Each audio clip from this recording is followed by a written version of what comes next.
আন্তরিক আনন্দিত জয়গুরু। এনআইটির ছাত্রছাত্রীরা অনেক পাস আউট তারাও আছেন, সবাই মিলে ওনাদের একটা গেট টুগেদার করেছিল। তারপর এই সুযোগে এই সৎসংটা আয়োজন করেছে। সবচেয়ে বড় কথা হচ্ছে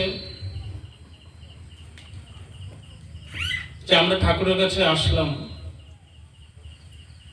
আর তার ফলটাই বাকি। আমাদের কর্তব্য কি? ঠাকুরকে ধরার পর তার আদর্শকে আমরা কিভাবে স্প্রেড ওভার দি সোসাইটি আমরা করব, সমাজের বা কি উন্নতি হবে, ব্যক্তিগত জীবনের বা কি উন্নতি হবে, এই সমস্ত কথা চন্দনা খুব সুন্দরভাবে বললেন যে ধর্ম শুধু আমার জন্য নয়, আমাদের জন্য। তন্ময় ভাই সেই কথাটাই বললেন যে ঠাকুরকে ভালোবাসলে কি হয়। ওনার বাবা ঠাকুরকে কি করে ভালোবাসতে হয় সেটা তন্ময়কে শিখিয়ে দিল, আর সেই রুলটা ফলো করেই সে নাম ধ্যান করতে শুরু করলো। আস্তে আস্তে ঠাকুরের ভাবাদর্শ আদর্শগুলি মানতে শুরু করে আজকে একটা নিজেকে জীবনে এস্টাবলিশ করলো। দীপজ্যোতি ভাই সেটাই ঠাকুরের প্রিন্সিপালস, নিড অফ প্রিন্সিপালস, এই যে আদর্শ যেগুলি দিয়েছেন, যেগুলি আইডিওলজিস আছে, এগুলির গুরুত্বটা আমাকে এস্টাবলিশ করার জন্য, আমার সোসাইটি, আমার ফ্যামিলি, আমার রাষ্ট্র সর্বাঙ্গীনভাবে যাতে আমরা সুখে শান্তিতে এবং উন্নতিতে চলতে পারি, সেটার উপর দীপজ্যোতি ভাই গুরুত্ব আরোপ করলেন। ঠাকুর সেটাই বলছেন। ঠাকুর বলছেন that which upholds individual life with due nurture both individual and collective life. এখান থেকে ঠাকুরের আদর্শ সব কথা বেরিয়ে আসে যে ধর্ম সেটাই যেটা আমার ব্যক্তিগত জীবনটা নার্চার করবেই, আর শুধু ব্যক্তিগত জীবন না, আমার কালেকটিভ লাইফ, দ্য সোসাইটি, আমার পরিবার, সমাজ, রাষ্ট্র, এই সোসাইটিটারও সেটাই উন্নতিতে আমার নিয়ে যাবে। That responsibility lies with me as a disciple of Shri Thakur Anukulchandra. Thakur এক জায়গায় বলছেন যে তুমি তো ঠিক থাকবে, অন্যকেও ঠিক রাখতে হবে, নিজেও নিভে যাও না, অন্যকেও নিভতে দেবে না। সার্থক সন্দীপনায় ছিল জাগ্রত রাখো নিজেকে, ইভার কনসাস থাকতে হবে। অমৃতের তুক যেন, সেটাই হচ্ছে এলেকট্রিক অফ লাইফ, অমৃত।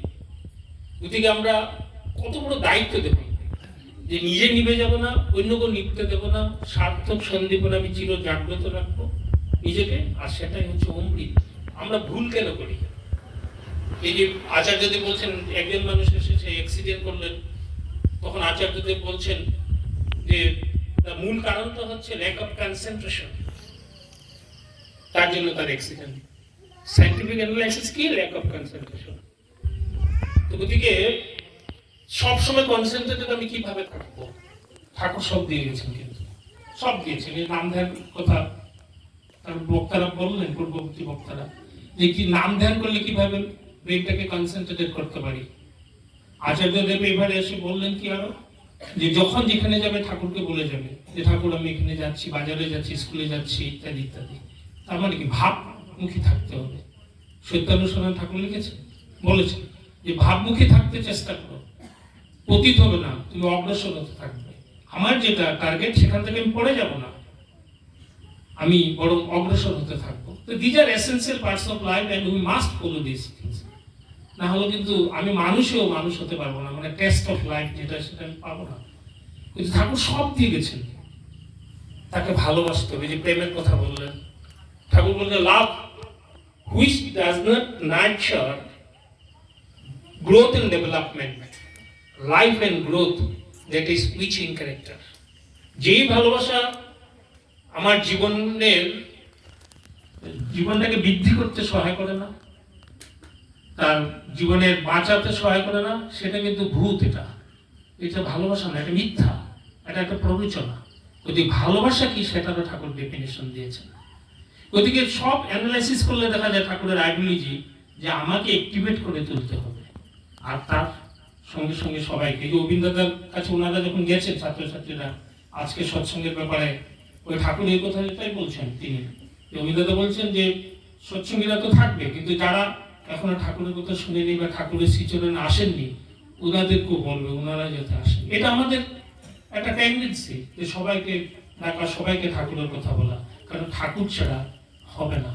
আমি যত শিক্ষিত হই, যত কিছুই হই, কিন্তু যদি স্পিরিচুয়ালিজম যদি সেটাকে যদি বুঝতে না পারি তাহলে হবে না। আর spiritualism in the perspective of the ideology of Shri Thakur Anukulchandra. আমরা ধর্ম বলতে তো অন্য ধরনের বহুত কিছু বুঝি, কিন্তু ঠাকুর যেটা বলছেন সেটা হলো এই স্পিরিচুয়ালিজমটা একটা আলাদা নয়। This is not separated from our day to day life. এটা আলাদা না। আমি খাচ্ছি, আমি ঘুরছি, আমি ঘুমাচ্ছি, আমি পড়াশোনা করছি, আমি বিভিন্ন কাজ করছি, ব্যবসা করছি, এটার সাথে স্পিরিচুয়ালিজম আছে, কারণ it's a part and parcel of my life, day to day life. গতিকে এই স্পিরিচুয়ালিজম যেটা, সেটা আমার যে সত্তা, এই ভেতরে যে এক্সিস্টেন্স আছে, এই এক্সিস্টেন্সকে শক্তি সঞ্চারিত করে। এক্সিস্টেন্স আমার সত্তা একটা শক্তি লাভ করে, দুর্বল হয় না মানুষ। আমরা অনেক সময় ঘাবড়িয়ে যাই না, কোনো ঘটনা ঘটলে অনেক কাছে দেখা যায় আমরা সমাজে, হ্যাঁ, বিকজ অফ ইনফ্যাচুয়েশন হতে পারে বা বিভিন্ন কারণ হতে পারে, সুইসাইড করে ফেলে, বিভিন্ন ঘটনা চক্রে নিজেকে হারিয়ে ফেলে। কিন্তু ঠাকুর বলছেন না, সেটা হবে না যদি তার স্পিরিচুয়ালিজম ঠিক থাকে, তার সত্তার শক্তি যদি ঠিক থাকে, স্টেবল লাইফ যদি থাকে। এই কথাগুলি বলছেন ঠাকুর। বলছেন যে এভিডেন্স যদি ঠিক থাকে, তার প্রতি আমার ক্ষমতা, তার প্রতি মানে আমার সংযুক্ত, আমার সম্পর্ক যদি মজবুত থাকে, সম্পর্ক যদি মজবুত থাকে, তাহলে ম্যান ইজ আনশকড এন্ড আনশেকেন। মানুষ কখনো শক খাবে না, কখনো দুর্বল হয়ে ঘুরতে হবে না।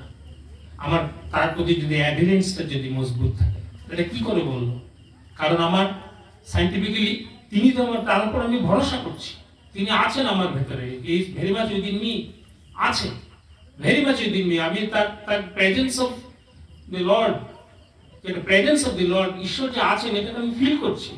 আর ঠাকুর বলছেন এই ফিলিং যদি করতে পারি, এই অনুভূতি যদি করতে পারি, তাহলে আমার যত ডেফিসিয়েন্সি আছে, ডেফিসিয়েন্সি মানে আমার থট, আমার চিন্তাধারা, আমার অবজারভেশন, আমার ফিউচার যেটা পার্সপেক্টিভ, এগুলি অ্যাচিভ করতে যত ধরনের ডেফিসিয়েন্সি আছে, এগুলি আস্তে আস্তে আস্তে আস্তে কেটে যাবে। তার মানে আমি ultimately I will become a stable person. ওইদিকে কোনো ঘটনা, কোনো আঘাত আমাকে কাবু করতে পারবে না। ঠাকুর সত্যেশ্বর বলেছেন, একটি আঘাত পেলে তুমি আরেকটির জন্য প্রস্তুত থাকো। দেখেন একটি মানুষকে ঠাকুর কতটুকু মজবুত করে তোলার চেষ্টা করছে। আমরা একটা প্রাইমারি ডিউটি আমাদের এখন হচ্ছে, আমরা যেখানে যাই, যেটা সিসি বর্দা বলছিলেন, যতদিন অবধি আমার বাক ক্ষমতা থাকে, আমি কথা বলার ক্ষমতা থাকে, আমি ঠাকুরের কথা বলে যাব। ওই মুহূর্ত অবধি আমি ঠাকুরের কথা বলে যাব। That is the time. এখন এটা এসে গেছে। আমরা মানুষকে, যারা এখনো ঠাকুরের কাছে আসেন, ওনাদেরকে বলতে হবে, বুঝিয়ে বলতে হবে, ওনারাও যাতে রিয়েলাইজ করে যে সৎসঙ্গ অর্থাৎ শ্রী ঠাকুর অনুকূলচন্দ্রের আদর্শ আমার থেকে আলাদা নয়। আমিও তো চাই বাঁচতে, আমিও চাই বাড়তে, আমিও চাই সুখে শান্তিতে আমার পরিবারকে নিয়ে থাকতে, আমার সমাজটা আমিও চাই একটা উন্নতির দিকে অগ্রসর হোক। না হলে কিন্তু আমরা আস্তে আস্তে করে আমাদের কৃষ্টি সংস্কৃতি বলে যেটা গৌরব করি, এগুলো অধপতনের দিকে চলে যাবে। একমাত্র তিনি জানেন what is culture and how it is to be adopted in our life. তিনি জানেন কালচার। কারণ ঠাকুরই বলছেন, culture is to cultivate the nurturing aptitude of life and its becoming. আমার জীবনের বাঁচা করার ক্ষেত্রে যা যা লাগে, এই কালটিভেশনটা একমাত্র কালচার, সেটাই কালচার, নাথিং এলস। কোনো কুসংস্কার নয়, কোনো অর্থোডক্সিক্যাল ধরনের কোনো কিছু নয়। যাই হোক, আমরা তো সময় মেনে চলতে হবে। তাই আজকের এই সৎসঙ্গে আমরা অনেক আনন্দ পেয়েছি। এই ছাত্রছাত্রী যারা অলরেডি পাস আউট হয়েছে বা যারা আছে, ওনাদের মঙ্গল প্রার্থনা করি ঠাকুরের রাতুল শ্রীচরণে। এখানে ফ্যাকাল্টি মেম্বার্স আছে, আমাদের বিতিদাও আছেন, ওনারা অনেক কষ্ট করেন। এই দাদা আছেন, গতিকে অনেক কষ্ট করেন ছাত্রছাত্রীদেরকে নিয়ে একটা সুন্দর একটা পরিবেশ এখানে সৃষ্টি করছে। আমাদের প্রসঙ্গ আছে, উনিও আসেন, যোগাযোগ রাখেন। আমি চাই আপনারা সবাই যোগাযোগ রাখবেন এবং ছাত্রছাত্রীদেরকেও বলছি, তোমরা যারা আছেন, যে কোনো অসুবিধা হলে আমাদের সাথে যোগাযোগ করবে, সবসময় যোগাযোগ করবে। আমরা এইভাবেই চলবো এবং মানুষকে ঠাকুরের কথা বলবো। আর আসাম ইউনিভার্সিটি এখান থেকে এসছে, এটা একটা গেট টুগেদার হয়েছে আজকে। আমরা সবাই আনন্দ লাভ করেছি। পরম পিতা রাতুল শ্রীচরণ আপনাদের সবাই মঙ্গল প্রার্থনা করি। আমরা সবাই যাতে সেই শক্তি তিনি আমাদেরকে দেন, যাতে ঠাকুরকে আমরা মাথায় অন্তরে নিয়ে এই তার কাজের মাধ্যমে ঠাকুরকে যাতে প্রতিষ্ঠা করতে পারি। জয় গুরু।